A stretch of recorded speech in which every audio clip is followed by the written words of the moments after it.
प्यारे विद्यार्थियों, नमस्कार। आशा करता हूं कि आप सभी तंदुरुस्त होंगे और अभी भी आप में पढ़ाई के लिए उत्साह बना हुआ होगा। बच्चों, आज हम पढ़ेंगे कक्षा 8 विज्ञान का पहला अध्याय फसल उत्पादन एवं प्रबंध। सबसे पहले बच्चों, आपने पिछली कक्षाओं में जो पढ़ा है उसके बारे में कुछ जानकारी आपसे ले लेते हैं। पहला प्रश्न, हम भोजन ग्रहण क्यों करते हैं? तो इसका उत्तर तो आप सभी जानते हैं कि भोजन के बिना हम जीवित ही नहीं रह सकते। दूसरा प्रश्न, हमें ये भोजन मिलता कहां से है? तो इसका उत्तर भी आप जानते हैं कि खेतों में किसान फसल को उगाते हैं और उसके बाद अनाज और दालें हमारे घर तक पहुंचती हैं। इसके बाद तीसरा जो प्रश्न है वह है कि हमारे देश की इतनी बड़ी जनसंख्या है, उसका क्या हम भरण पोषण कर पा रहे हैं या नहीं?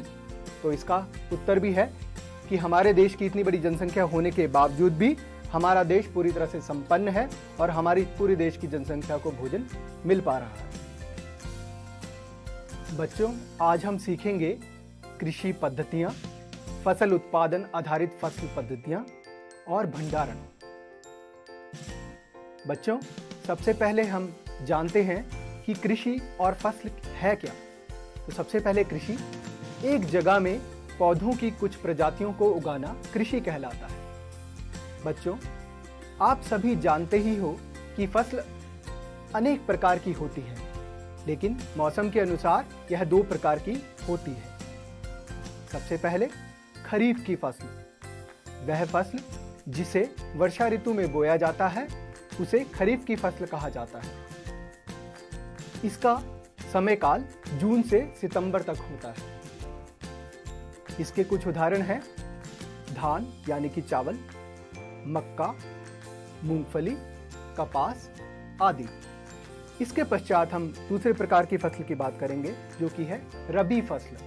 यह फसल शीत ऋतु में बोई जाती है और इसका जो समय काल है वह है अक्टूबर से मार्च तक। इसके कुछ उदाहरण हैं गेहूं, चना, मटर, सरसों इत्यादि। फसलों का वर्गीकरण करने के बाद अब बच्चों हम कृषि पद्धतियों के बारे में जानेंगे। अलग अलग फसलों को उगाने के लिए किसानों को समय समय पर अनेक क्रियाकलाप करने की आवश्यकता पड़ती है। इन क्रियाकलापों को ही कृषि पद्धतियां कहते हैं। ये क्रियाकलाप अथवा कार्य कृषि पद्धतियां इस प्रकार से हैं। सबसे पहले मिट्टी को तैयार करना, दूसरा बुआई, तीसरा खाद एवं उर्वरक देना, चौथा सिंचाई, पांचवा खरपतवार से सुरक्षा, छठवां कटाई और सातवां भंडारण। बच्चों, फसल उगाने के लिए सबसे प्रथम चरण मिट्टी तैयार करना है। मिट्टी को पलटना तथा इसे पोला बनाना कृषि का अत्यंत महत्वपूर्ण कार्य है। मिट्टी को उलटने पलटने एवं पोला करने की प्रक्रिया को जुताई कहते हैं। बच्चों, ये क्यों जरूरी है? जुताई करना इसलिए जरूरी है क्योंकि पोली मिट्टी में गहराई में धंसी जड़ें भी सरलता से श्वसन कर सकती हैं। पोली मिट्टी में केंचुओं और सूक्ष्म जीवों को वृद्धि करने में पूरा मौका मिलता है। जुताई करने से मिट्टी से नदीन भी बाहर आ जाते हैं। जुताई करने से मिट्टी कुदरती रूप से पोषक पदार्थों से भरपूर हो जाती है। यह सब कार्य करने के लिए कृषि औजारों की आवश्यकता पड़ती है। बच्चों, प्राचीन काल में यह कार्य हल के उपयोग से किया जाता था। हल का मुख्य भाग लंबी लकड़ी का बना होता है जिसे हल शाफ्ट कहते हैं। इसके एक सिरे पर हैंडल होता है तथा दूसरा सिरा जोत के डंडे से जुड़ा होता है जिसे बैलों की गर्दन के ऊपर रखा जाता है। इसमें लोहे की मजबूत तिकोनी पत्ती होती है जिसे फाल कहते हैं। एक जोड़ी बैल एवं एक आदमी इसे सरलता से चला सकता है। आइए दूसरे औजार के बारे में जानते हैं। दूसरा औजार है कुदाली, जो खरपतवार निकालने के लिए एवं मिट्टी को पोला करने के लिए प्रयोग में लाया जाता है।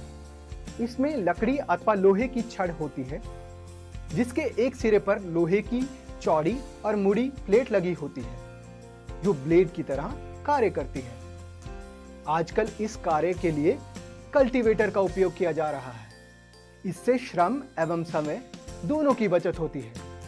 इसके बाद भूमि के एक समान किया जाना आता है, जिसके साथ बुआई करना और सिंचाई करना आसान हो जाता है। यह कार्य पाटल द्वारा किया जाता है। बच्चों, कृषि उत्पादन में मिट्टी तैयार करने के बाद जो सबसे महत्वपूर्ण चरण है वो है बुआई। अब बुआई करने के लिए सबसे आवश्यक है कि हम अच्छे बीजों का चयन करें। तो बीज अच्छी गुणवत्ता के हैं और स्वस्थ हैं, इसके बारे में हम कैसे जानें? तो बच्चों, इसके लिए आज हम एक क्रियाकलाप करेंगे।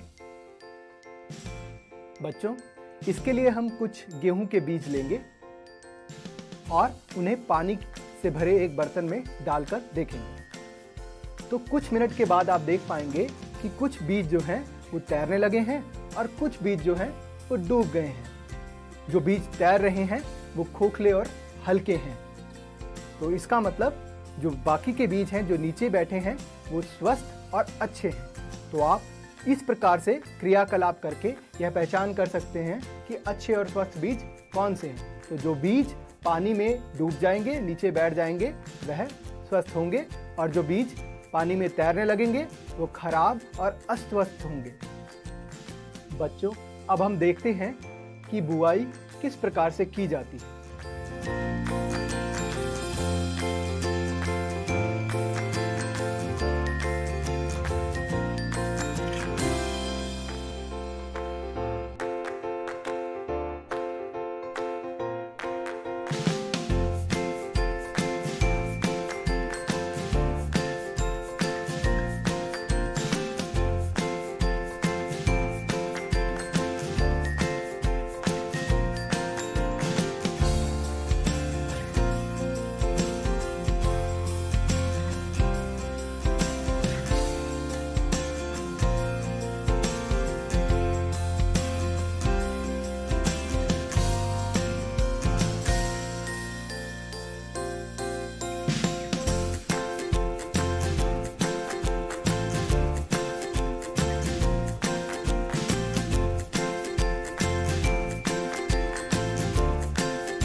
बच्चों, बुआई के पश्चात अब हम खाद के बारे में जानेंगे। वे पदार्थ जिन्हें मिट्टी में पोषक स्तर बनाए रखने के लिए मिलाया जाता है, उन्हें खाद एवं उर्वरक कहा जाता है। ये पोषक पौधों की वृद्धि के लिए बहुत आवश्यक होते हैं। खाद दो प्रकार की होती है, जैविक खाद और रासायनिक खाद। बच्चों, फसलों के लगातार उगाने से मिट्टी में कुछ पोषकों की कमी हो जाती है। इस क्षति को पूरा करने के लिए किसान खेतों में खाद देते हैं। प्राचीन काल में भी मिट्टी की उपज शक्ति बढ़ाने के लिए जैविक खाद का इस्तेमाल किया जाता था, जो कि पौधा या जंतु अपशिष्ट से प्राप्त होती है। किसान पादप एवं जंतु अपशिष्टों को एक गड्ढे में डालते हैं तथा इसका अपघटन होने के लिए खुले में छोड़ दिया जाता है। अपघटन कुछ सूक्ष्म जीवों द्वारा होता है। अपघटित पदार्थ खाद के रूप में उपयोग किया जाता है। यह तरीका आजकल भी इस्तेमाल किया जाता है। यह खाद भूमि के गठन में सुधार करती है और पानी को सोख कर रखने की समर्था को भी बढ़ाती है। लेकिन ज्यादातर जैविक खाद की जगह आजकल रासायनिक खाद को इस्तेमाल किया जा रहा है। रासायनिक खाद कुछ रासायनिक पदार्थ हैं जो विशेष पोषकों में समृद्ध होते हैं। इन खादों का उत्पादन फैक्ट्रियों में किया जाता है। उदाहरण के लिए urea, ammonium sulphate, super phosphate, potash, NPK. NPK का अर्थ है नाइट्रोजन, फास्फोरस, पोटेशियम। यह सभी मशहूर खादें हैं। इसके उपयोग से बहुत सी फसलों से अच्छी उपज प्राप्त हुई है और किसान को बहुत फायदा हुआ है और इससे हमारा देश आत्मनिर्भर हुआ है। लेकिन बच्चों, क्या आप जानते हैं कि रासायनिक खादों का इस्तेमाल जरूरत से अधिक करना बहुत ही खतरनाक हो सकता है। अत्यधिक उपयोग करने से मिट्टी की उर्वरता में कमी आ जाती है और तो और यह जल प्रदूषण का भी स्रोत बन गए हैं। बच्चों, अब हम जैविक खाद के लाभ देखेंगे। इससे मिट्टी में जल धारण क्षमता में वृद्धि होती है। इससे मिट्टी भुरभुरी एवं सरंध्र हो जाती है। इससे मित्र जीवाणुओं की संख्या में भी वृद्धि हो जाती है। बच्चों, खाद मिलाने के बाद अब समय है सिंचाई का। निश्चित अंतराल पर खेत में जल देने को सिंचाई कहा जाता है। सिंचाई के क्या लाभ हैं, आइए देखते हैं। सबसे पहला, यह बीजों के अंकुरण में सहायता करती है। दूसरा, फसलों को पाले एवं गर्म हवा से बचाती है। मिट्टी में नमी को बनाए रखती है। अब जान लेते हैं सिंचाई के स्रोत के बारे में। सबसे पहले कुआं, इसी प्रकार जलकूप, तालाब, नदियां, बांध एवं नहर इत्यादि सभी सिंचाई के स्रोत हैं। अब सिंचाई किस प्रकार से की जाए, उसके तरीके क्या हैं? तो इसमें कुछ तो पारंपरिक तरीके हैं और कुछ आधुनिक तरीके हैं। सबसे पहले हम पारंपरिक तरीकों के बारे में जान लेते हैं। पारंपरिक तरीकों में मोट या घिरनी का उपयोग, चेन पंप का उपयोग, ढेकली का उपयोग और रहट का उपयोग किया जाता है।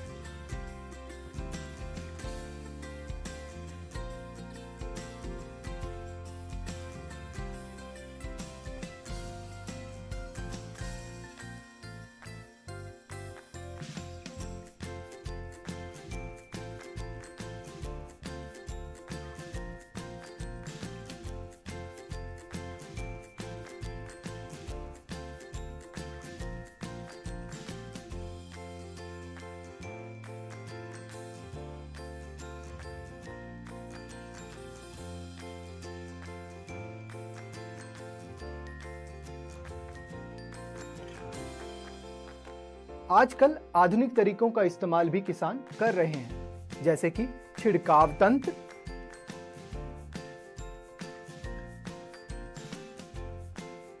और दूसरा ट्रिप तंत्र।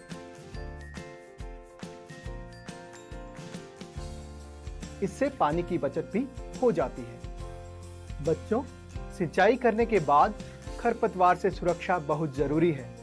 अब हम इसके बारे में पढ़ेंगे।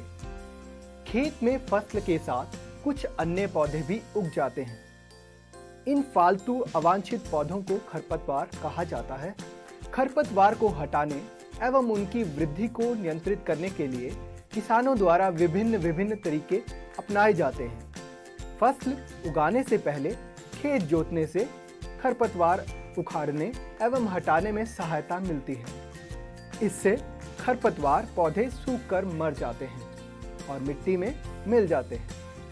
खरपतवार हटाने का सर्वोत्तम समय उनमें पुष्पन एवं बीज बनने से पहले का होता है। खरपतवार पौधों को हाथ से जड़ सहित उखाड़कर अथवा भूमि के निकट काटकर समय समय पर हटा दिया जाता है। यह कार्य खुरपी या हैरो नामक यंत्र से किया जाता है। आप देख पा रहे हैं निराई करता हुआ एक किसान। खरपतवार हटाने को ही निराई करना कहते हैं। निराई आवश्यक है क्योंकि खरपतवार फसलों के साथ जल, पोषक जगह और प्रकाश की प्राप्ति के लिए मुकाबला करती है।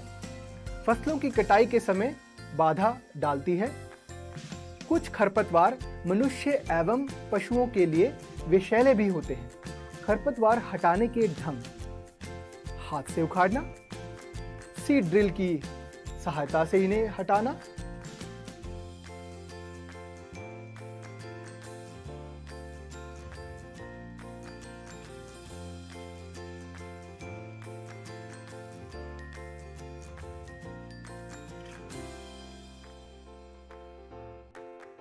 जुताई करना, कुछ रसायनों का इस्तेमाल 2,4-D और बूटाक्लोर इत्यादि का।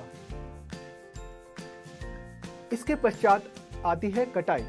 फसल पक जाने के बाद उसे काटना कटाई कहलाती है। एक अनाज फसल को पकने में लगभग 3 से 4 महीने का समय लगता है। अब हम जान लेते हैं कि कटाई के लिए कौन कौन से औजार इस्तेमाल किए जाते हैं। आमतौर पर कटाई के लिए दरांती का इस्तेमाल किया जाता है, लेकिन आजकल हार्वेस्टर का उपयोग किया जाने लगा है। इसके बाद हम जानकारी लेंगे थ्रेशिंग। काटी गई फसल से बीजों और दानों को भूसे से अलग करना होता है। इस प्रक्रिया को थ्रेशिंग कहते हैं। थ्रेशिंग के औजार कंबाइन या फिर खुद से फटक कर भूसे में से अनाज को अलग किया जाता है। इसके बारे में आप पिछली कक्षाओं में भी पढ़ चुके हैं। बच्चों, अब आप कटाई पर्व के बारे में जानकारी प्राप्त करेंगे।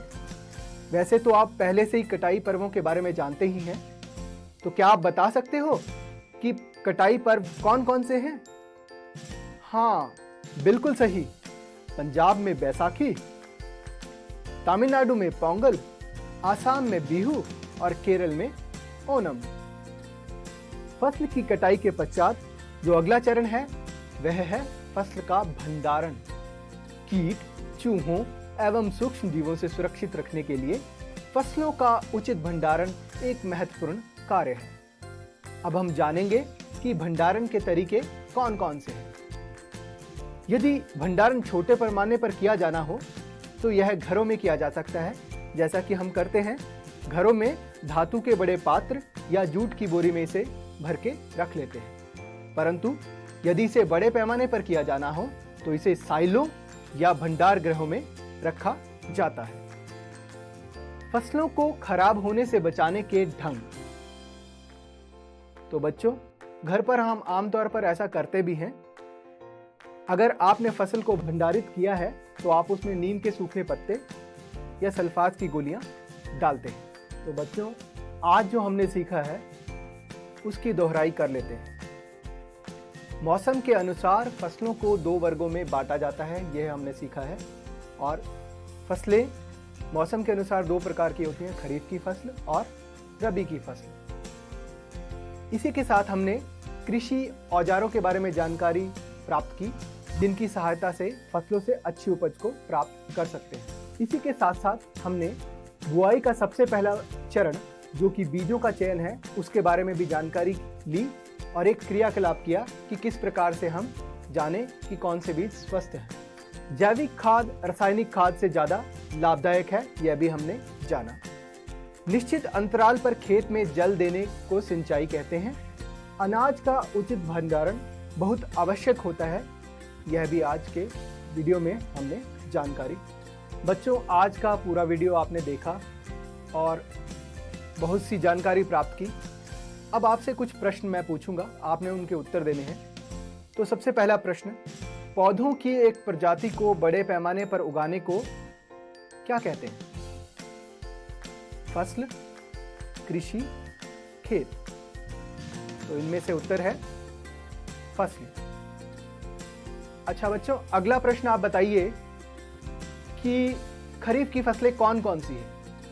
आप कोई 2 फसलों के नाम बता दीजिए। तो फसलें हैं चावल और मूंगफली। अगला प्रश्न है कि खेत में फसल के साथ उगे अवांछित पौधों को क्या कहा जाता है? तो बच्चों, आपका उत्तर सही है, खरपतवार। अच्छा बच्चों, अब आप किन्हीं 2 खरपतवार नाशियों का नाम बताइए।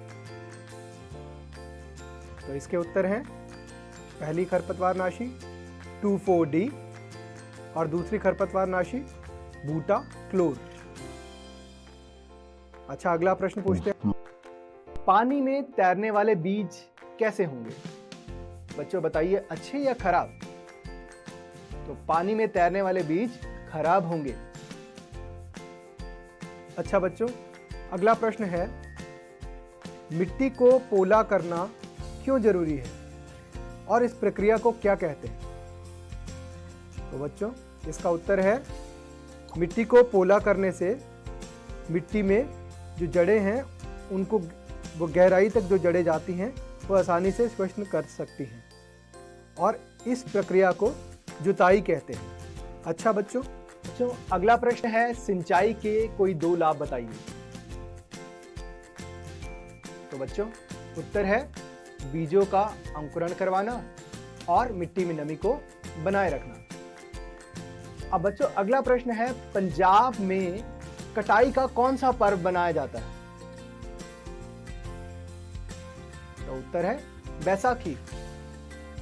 अच्छा, अगला प्रश्न पूछते हैं आपसे, कटाई के 2 औजारों के नाम बताइए। सही जवाब बच्चों, पहला है दराती और बड़े स्तर पर इस्तेमाल किया जाता है हार्वेस्टर। तो बच्चों, आज हमने पढ़ा पाठ फसल उत्पादन एवं प्रबंध। तो उम्मीद करते हैं कि आपने पाठ को अच्छी तरह से समझा है और जो सारी जानकारी आपको दी गई है वह आप याद रखेंगे। तो बच्चों, सुरक्षित रहिए, तंदुरुस्त रहिए और पढ़ाई पर भी पूरा ध्यान लगाइए। धन्यवाद बच्चों।